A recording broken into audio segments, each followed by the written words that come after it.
도시의 인상을 결정하는 공공건축물과 도시계획 갈수록 중요해지고 있습니다. 부산에 도시공간을 기획하고 자문하는 총괄 건축가가 있습니다. 1년 넘게 공석이었는데 우신구 부산대 건축학과 교수가 최근에 신임 부산시 총괄 건축가로 취임했습니다. 저희 스튜디오에 모셨습니다. 예, 교수님 어서 오십시오. 반갑습니다. 네, 반갑습니다. 자, 제3대 총괄 건축가의 어깨도 무거우실 거예요. 어려운 결정을 하셨는데 지금 취임하신 지 3일 정도 그렇습니다. 예, 되셨죠. 취임 소감부터 잠깐 좀 들어보죠. 네, 먼저 이제 부산시라는 큰 도시의 건축 도시 관련 여러 가지 정책이나 사업들을 총괄적으로 조정하고 또 자문하는 역할을 맡게 된 되게 막중한 책임감을 느꼈고요. 또 부산은 이제 제가 태어나고 또 지금 현재도 생활하고 있는 도시로서 제가 또 굉장히 강한 소속감을 느끼고 네. 있기 때문에 또 부산을 조금 더 나은 그런 도시로 만드는데 역할을 했으면 예. 좋겠다 그런 생각을 했습니다. 잠깐 말씀하셨지만 사실 우리 시청자분들에게는 총괄 건축가가 이제 뭘 하는 걸까? 네. 대략적으로 말 그대로 이제 총괄한다는 느낌인데 구체적으로 어떤 일인지 잠깐 소개를 네, 해주시면. 크게 보면 이제 자문과 조정의 역할이 큰데요. 예. 부산시에서는 여러 가지 정책들을 건축 관련 정책들을 시행하고 있습니다. 그런 정책들에 대해서 이제 전문가적인 입장에서 이제 자문하는 일이 있겠고요. 예. 두 번째는 이제 부산에서 추진하고 있는 여러 가지 대형 프로젝트들이 있고 또 중요한 개발 사업들이 있습니다.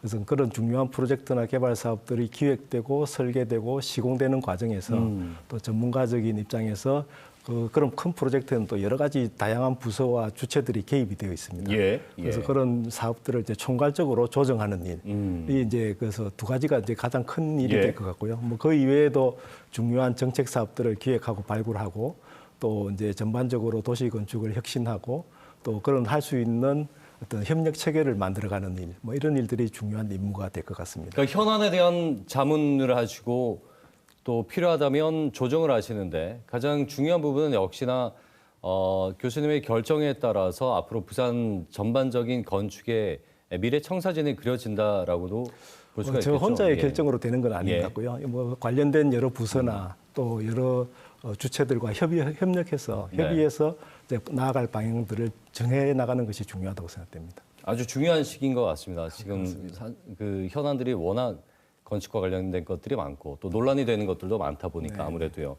부산시가 2019년부터 이제 총괄 건축가 제도를 도입을 했는데 다른 시도에서도 도입을 한다고 얘기를 들었습니다. 네. 그만큼 이제 중요성에 대한 부분이 부각이 됐기 때문일 텐데 어떤 부분 때문이라고 생각하십니까? 사실 이제 총괄 건축가 제도를 비롯해서 이제 전체적으로는 민간 전문가 제도라고 하는데요. 예. 이런 것들은 이제 2000년대 이후에 우리나라가 경제적으로는 상당히 선진국이 되었지만 예. 건축이나 도시적인 측면에서 보면 여러 가지 부족한 점이 많았다라고 하는 그런 인식에서부터 비롯되었습니다. 예. 예를 들면 이제 좀 지역의 특색이 부족한 건축이라든지 또 어지럽고 또 무질서한 경관이라든지 또 시민을 위한 공공성이나 편의성이 부족한 어떤 공공공간이라든지 예. 또 디자인을 고려하지 않는 획일적인 공공건축물들이 너무 만연해 있었습니다. 네. 그래서 많은 사람들이 왜 이런 일들이 계속되고 있는지 살펴보니까 이제 너무 도시를 만드는 그 여러 프로젝트들이나 개별 사업들이 너무 개별적으로 또 산발적으로 도시 전체에 대한 고려 없이 진행되고 있었다는 것이고요. 또 두 번째는 이제 그런 사업들을 추진하고 있는 행정이나 이런 데 행정에서는 굉장히 전문가지만 예. 건축이나 도시계획에서는 도시 설계 분야에서는 또 전문가가 아닌 경우가 많습니다. 그래서 이제 그런 인식에서 좀 그런 민간에서 그런 전문적인 지식이나 연구를 한 전문가들이 그 과정에서 참여해서 좀 예. 아까 말씀드린 대로 자문이나 조정을 할 수 있으면 어떨까 하는 그런 필요성에서부터 비롯되었고 그런 필요성이 법이나 조례로 예. 제도화되면서 총괄 건축가 제도가 지금 확산되고 있습니다. 부산 같은 경우에는 사실상 뭐 교수님 더 잘 아시겠지만 최근에 20년 사이에 해운대는 뭐 단일 행정구역으로 가장 초고층 건물이 많은 곳으로 등극을 하기도 했고 여러 해안가를 중심으로도 고층 건물들이 올라오면서 이 도시 풍경이 많이 바뀌었습니다. 네. 지금 쭉 보셨을 때 부산시의 어떤 정체성이라고 할까요? 네. 어떤 부분을 우리가 좀 주목을 해야 되고 또 부산시의 고유한 특성을 좀 짚어본다면 어떤 걸 좀 말씀하고 싶으신가요? 부산의 특성은 이제 여러 가지로 할 수 있겠지만 첫 번째는 이제 부산이 가지고 있는 독특한 근현대사적인 특성이 있습니다. 예. 예를 들면 부산은 이제 1876년 개항 이후에 한국 전쟁을 거치면서 피난 수도가 되었고요. 그다음에 또 피난 수도 이후에는 또 60년대, 70년대 산업화로 인해서 도시가 예. 굉장히 급격히 성장했습니다. 그러다 보니까 이제 상당히 준비 없이 도시가 성장한 측면이 많죠. 그래서 이제 도시가 계획되지 않았기 때문에 상당히 무질서하고 네. 또 도로는 복잡하고 미로 같은 그런 도시가 되었습니다. 네. 그렇지만 또 한편으로 또 잠재력도 있는데요. 뭐 예를 들면 부산에는 이제 상투적인 표현이지만 산과 바다가 있습니다. 예. 특히 바다는 도시와 바다가 이렇게 양분되어 있는 것이 아니라 바다가 도시 가운데 깊게 들어와 있죠. 네. 그다음에 영도 같은 큰 섬도 도시 한가운데 있고요. 또 시가지 배후에는 이제 높은 산들이 있습니다. 그래서 멀리서 보면 높은 산과 넓은 바다 사이에 시가지가 자리 잡고 예, 있기 때문에 예. 멀리서 보면 상당히 조화로운 경관을 가지고 있습니다. 그래서 부산은 이런 잠재력과 함께 또 단점도 가지고 있기 때문에 그 부산 지금 현재의 부산의 건축은 그런 단점을 극복하고 또 잠재력은 활용하면서 예. 만들어진 도시라고 생각됩니다. 그렇군요. 그래서 부산 시민이 볼 때는 특색이 없어 보일 수 있겠으나 또 전문가들이나 혹은 외지인들의 입장에서 봤을 때 부산은 상당히 정체성이 있는 그런 도시라고 생각합니다. 그렇군요. 산과 바다, 도심 이렇게 어우러진 도시들이 있긴 하지만 이렇게 큰 도시가 형성되기는 사실 쉽지 않잖아요. 이런 그렇습니다. 지리적으로 봤을 때도. 유명한 계획 도시를 가보면 제가 생각하는 게 맞는지 모르겠습니다만 상업 지역이나 주거 지역이 명확히 구분된 곳들. 최근에 트렌드는 어떤지 모르겠습니다.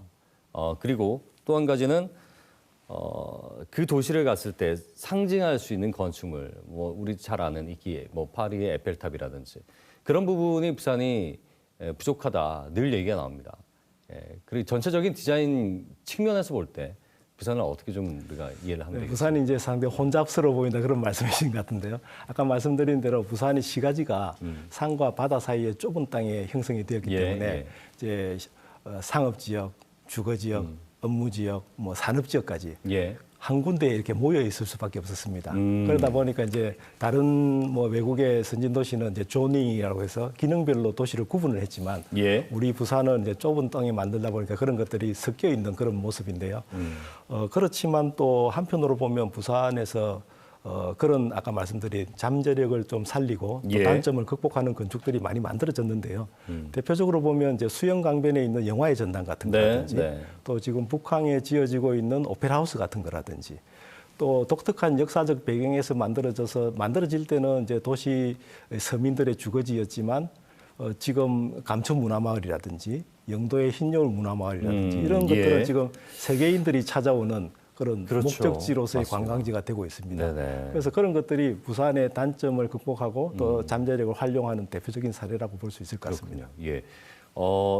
앞서 부산시가 부산의 건축 디자인 혁신 방안을 발표했는데 디자인 도시를 우리가 이제 해석을 어떻게 해야 되는 건지, 그러니까 정말 눈에 보이는 말 그대로의 디자인의 어떤 통일된 또는 그 정체성을 나타내는 부분을 주목을 해야 되는 건지. 아니면 이제 어떤 기능적인 부분까지 포함을 하는 건지 이 부분에 대한 이해가 좀 필요할 것 같은데. 당연히 디자인이라고 하면 단순히 눈에 보이는 부분만 있는 것은 아니고요. 사람들이 실제로 이용하는 기능적으로도 해야 될 것 같고요. 그래서 부산을 대표하는 아까 말씀드린 시그니처 빌딩이라든지 이런 것들이 만들기 위해서는 특히 이제 부산은 지금 글로벌 허브 도시를 지향하고 있지 않습니까? 또 그 글로벌 허브 도시를 만들어가는 그 과정이 디자인 혁신 도시라고 생각을 합니다. 그러기 위해서 이제 부산이 랜드마크가 되는 그런 건물들, 아까 뭐 오페라하우스도 말씀드렸지만 그런 건물들이 좀 더 많아져야 된다고 생각되고요. 그리고 그런 것들을 만들 수 있는 방법들을 저희들이 찾아가야 된다고 생각됩니다. 그래서 뭐 최근에 이제 뭐 특별 건축 구역이라든지 뭐 이런 어떤 제도들을 좀 더 잘 활용하는 방법이 있을 것 같고요. 또는 이제 우리 부산 시민들이 일상적으로 접하는 그런 건축물, 대표적으로 이제 공공 건축물이고요. 또는 우리가 공원이나 길 같은 공공 공간이죠.